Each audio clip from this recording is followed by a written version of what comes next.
Hello and welcome.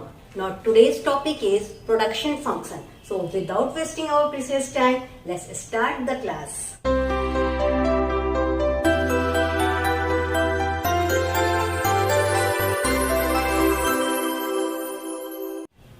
मेरे पास कुछ students के मैसेजेस आए।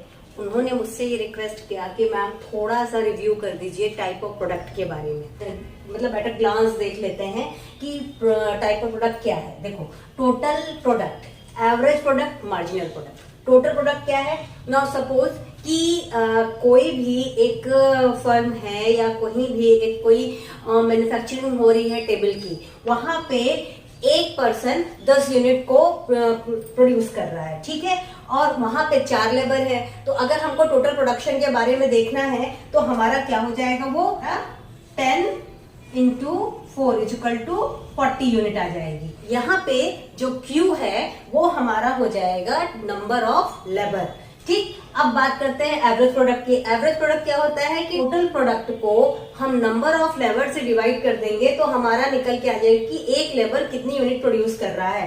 तो 40 यूनिट हमारी प्रोड्यूस हो रही है, वहां पे 4 लेबर लगे हुए हैं, एंगेज हैं, तो 4 लेबर से हमने डिवाइड किया तो क्या होगा, हमारा 10 यूनिट आएगा। यानी कि एक पर्सन जो है वो हमारा 10 यूनिट प्रोड्यूस कर रहा है, ठीक। अब हम मार्जिनल की बात करते हैं। ऑलवेज रिमेम्बर, जहां कहीं भी मार्जिनल की बात होती है मतलब वहां पे एडिशनल बात हो रही है, ठीक है। अगर हमको एडिशनल आउटपुट चाहिए तो वहां पे अगर हमने एडिशनल इनपुट लगाया तो एडिशनल आउटपुट कितना हो रहा है उसका कैलकुलेशन हमारा मार्जिनल प्रोडक्ट होता है, ठीक है। अब इसको हम दो तरीके से कैलकुलेट कर सकते हैं। एक हो सकता है हमारा कैलकुलेशन TPN यानी कि फर्स्ट वैल्यू माइनस TPN-1 यानी कि वो जो न्यू एडिशनल वैल्यू दी गई है, ठीक है।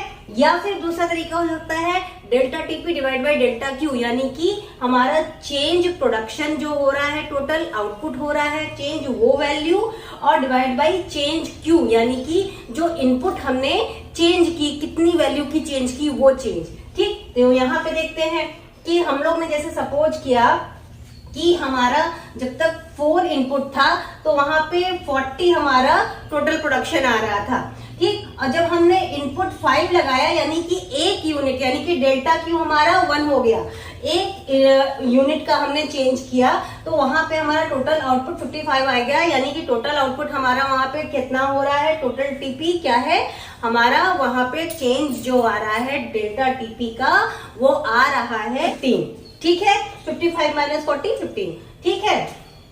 तो अब अगर हम बात करें total product nth value 40, total product n-1 value 55, तो ये क्या हो गया हमारा 15 का चेंज आ रहा है, प्लस माइनस साइन इग्नोर हो जाएगा, ठीक है। ये तो बात हो गई तुम लोग के टाइप ऑफ प्रोडक्ट की। तो आज हम लोग बात करते हैं प्रोडक्शन फंक्शन। प्रोडक्शन फंक्शन क्या है? Production function is a tool of analysis used to explain input and output relationship. A production function describes a technological relationship between input and output. Is that clear? And production functions are classified into 2 forms. First thing is the long run and second one is the short run. Is that clear? Okay.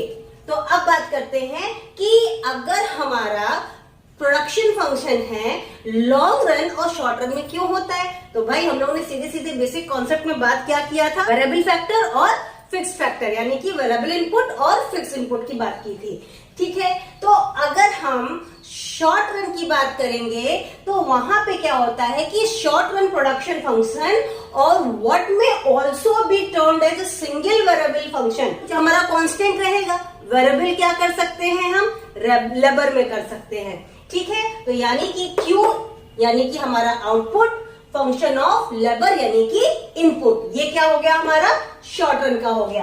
अगर long run की बात करें तो long run में हमारा LD यानी कि land and building, L मतलब कि labour, K means capital, T means technology and small t means time. Is that clear? इसको अगर पूरा असेंबल होता है इनपुट, तो वहां पे हमारा आउटपुट जो निकल के आता है उसका फंक्शन हमारा लॉन्ग टर्म का प्रोडक्शन फंक्शन होता है। लेकिन बहुत सारे इकोनॉमिक्स ने इसको इजी करने के लिए केवल दो वेरिएबल को कंसीडर किया। That one is the L and K, that is the labour and capital. और हो सकता है कि बहुत सारी बुक्स में तुम लोग को long run production function multi variable production function के नाम से दिखाई दे, तो कंफ्यूज बिल्कुल नहीं होना। ओके, कोई भी एस्पेक्ट ले इकोनॉमिक्स में, वहां पे कोई भी थ्योरी बनने के लिए एक अजम्पशंस को लिए जाते हैं, देन उसके ऊपर वो थ्योरी बनती है। तो assumptions of production function. Now the first assumption is perfect divisibility of input and output. क्या है perfect divisibility? ln k. ठीक है, limited substitution of one factor for other factor. किसी भी फैक्टर को सब्स्टिट्यूट करने के लिए हमारा जो है सब्स्टिट्यूशन फैक्टर वो लिमिटेड है। कांस्टेंट टेक्नोलॉजी, मैंने तुम लोगों को पहले बताया था, टेक्नोलॉजी में चेंज आता है और इकोनॉमिक्स उस चेंज के टर्म को टाइम फैक्टर में कहते हैं वेरी लॉन्ग रन या very long period. In elastic supply of fix factor in short run, short run में जो हमारे फिक्स फैक्टर हैं जैसे land and building, capital, technology, ये सारी चीजें क्या है, इन इलास्टिक होती हैं। Is that clear? Perspective of output और इनपुट कॉम्बिनेशन अजम्पशंस में चेंज आते हैं। Is that clear? Okay, actually we discuss law of production before the discussion of Cobb-Douglas and constant elasticity of substitution, that means the CES of production function. Best, take care and don't forget to like, share, subscribe my channel, that is the Kisika Studies.